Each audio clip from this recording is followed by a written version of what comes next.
আমি সব কিছু ছেড়েছিলাম, শুধু তোমাকে পাবার অপেক্ষাটুকু ছাড়া। আমি সব কিছু ছেড়েছিলাম, শুধু তোমাকে উঁচিয়ে ধরার আরাধনাটুকু ছাড়া। জানো, আমি সব ফেলে এসেছিলাম শুধু তোমায় ছুঁয়ে দেখব বলে। আমি লোকলজ্জা ভুলেছিলাম, জানতাম তুমি আমার হবে বলে। পৃথিবীতে যা তোমার তা তোমার কাছে আসবেই, আমি সেই বিশ্বাসটুকুই রেখেছিলাম কেবল। স্বর্গে না, এই মর্তেই তুমি আমার হয়ে মর্তকেই স্বর্গ বানিয়ে দেবে, সেই ভরসাই আঁকড়েছিলাম কেবল। সেদিন 22-এর এক 22তম রজনীতে যখন হেরে বসলাম, ইস, নিন্দুকরা কি তামাশাটাই না করলো বলো। বিশ্বাস করো, সেদিন যা কেউ দেখেনি আমি তা দেখেছিলাম। স্বপ্নে পেয়েছিলাম তুমি যে আমার। সেদিন নিজেকে নিজে কথা দিয়েছিলাম, হয় তুমি রবে নয় আমি। নিন্দুকদের সমালোচনার চেয়ে আমার বিশ্বাসটুকুই ছিল সেদিন দামি, আর তার চেয়েও দামি ছিলে তুমি আমার কাছে। তাই তো নাওয়া খাওয়া সব ভুলে বসলাম, দৌড়তে শুরু করলাম তোমার পানে। সেই ছোট্ট থেকে দেখছি তুমি কেমন ঠায় দাঁড়িয়ে। কতজন তোমাকে ছুলো বলো, কতজন উপভোগ করলো, কিন্তু তারা কি জানতো 36 বছরের অপেক্ষার ক্ষত কেমন হয়?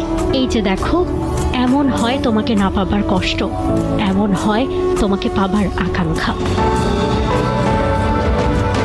স্বপ্নের সেই সিঁড়ি বাইতে বাইতে 16টা বসন্ত পেরিয়েছিল জানো, শুধু তোমায় পাবো বলে। কতবার তুমি ধরা দিয়েও দাওনি, কতটা অভিমান যে হয়েছিল আমার, সেসব তুমি জানবে কি করে? তুমি তো ছুটেছ এ হাত থেকেও হাত, অথচ আমার হাতের ফোসকাগুলো তুমি দেখোনি। দেখেনি কেউ আমার হৃদয় ক্ষত, প্রথম সিঁড়িতে হোঁচট খাবার পর আমার ডুকরে ওঠা কান্নাও কেউ শোনেনি।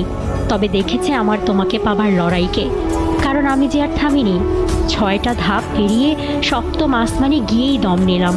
প্রতিজ্ঞা করলাম, এই তবে শেষ যুদ্ধ, হয় করব নয় মরব। মরতে মরতেই বেঁচেছি বলো। পড়লাম, আবার উঠলাম, আবার পড়লাম, আবার উঠলাম। এরপর